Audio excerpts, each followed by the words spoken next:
RASHA FITYAN.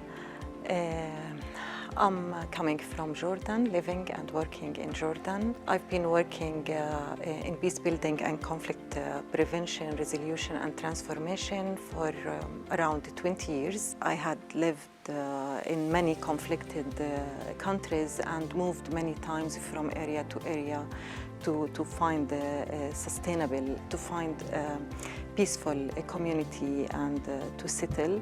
Now I am the Executive Director for Politics and Society Institute. It's a non-profit Jordanian organization.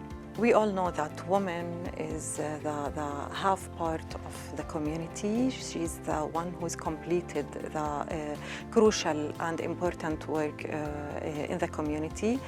A woman is someone who brings diverse priorities and experiences to the table, and she's the one who can consider all the community members' interests.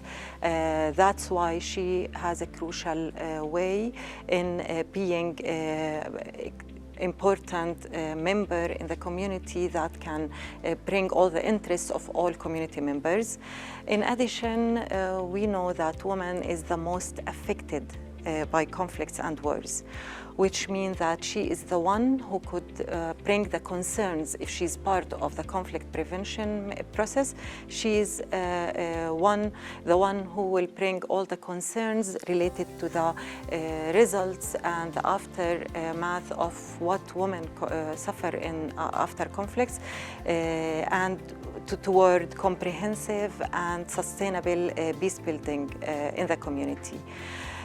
Also, don't forget that woman is the important party that would work on the community resilience, as she is the teacher, she is the mother, she is the caretakers, she is peace builder, so she can play roles in the community towards sustainable peace and communities. So we can't avoid the crucial role of women in the societies and communities toward peace building and sustainable peace work. We know that youth are the most effective and targeted by the extremist groups due to the lack of employment opportunities, due to the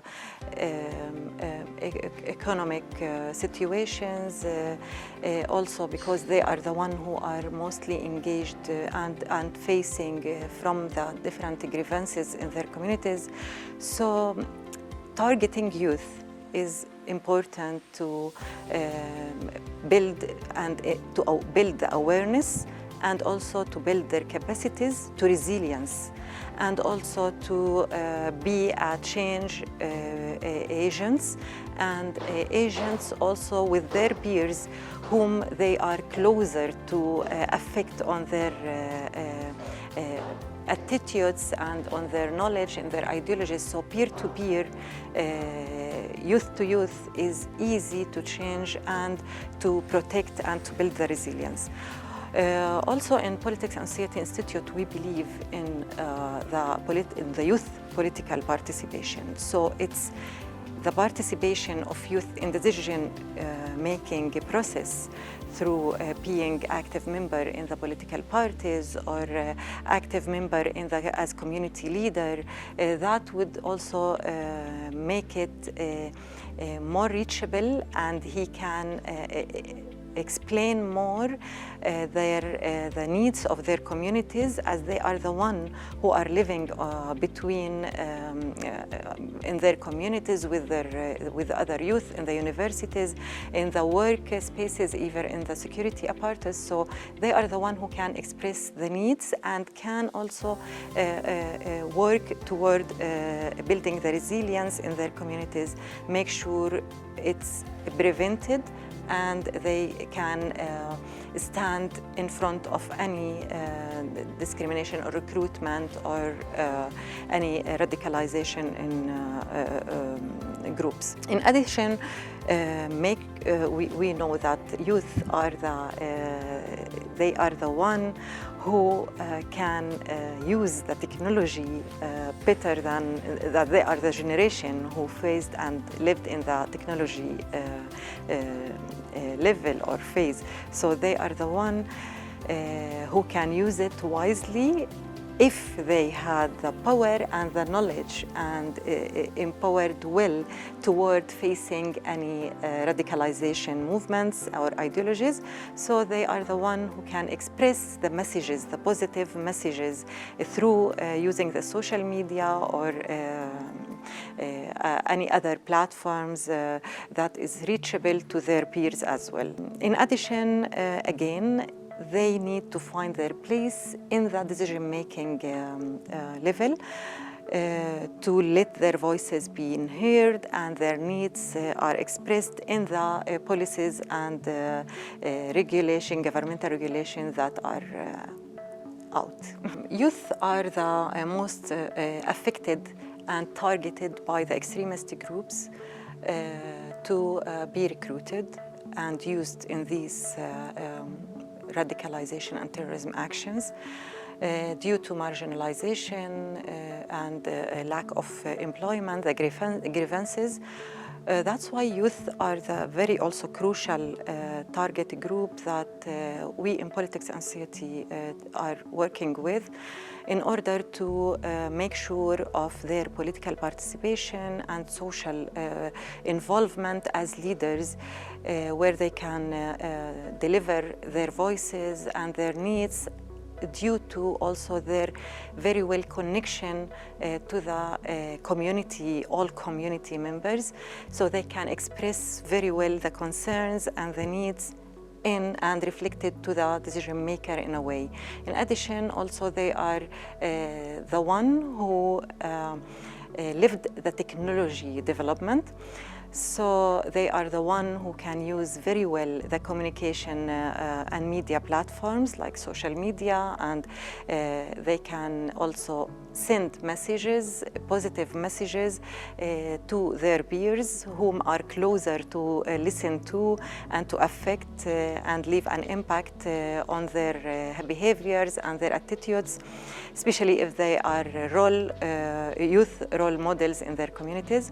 So spreading the messages through also communication is a way that we need to empower our youth to use wisely toward conflict prevention and spreading the peace building in their communities. Youth inclusion could be using different steps. The most important steps that we need is, as I told you, maybe the representation and participation. So their inclusion in the representation in the decision-making places or spaces in the government, the parliament, the political parties, as in the youth wings, empowering them with that would give the power for them to make the change and be there all the time on a high level, on, let's say, the decision-making level. In addition, education.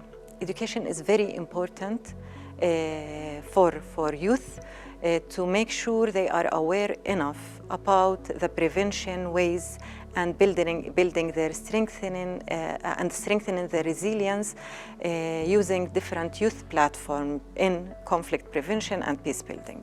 So these are the two methods, in addition to allocate the resources to provide this knowledge in conflict, in countering and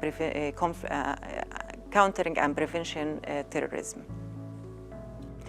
The Women Forum in Tarragona was very informative and also important from a part that we met with Balkan region as well as a Middle Eastern ladies who are living in the Middle East and North Africa region. We rarely know about the conflicts and the issues that is happening in Balkan unless we have researches or studies specifically on these areas.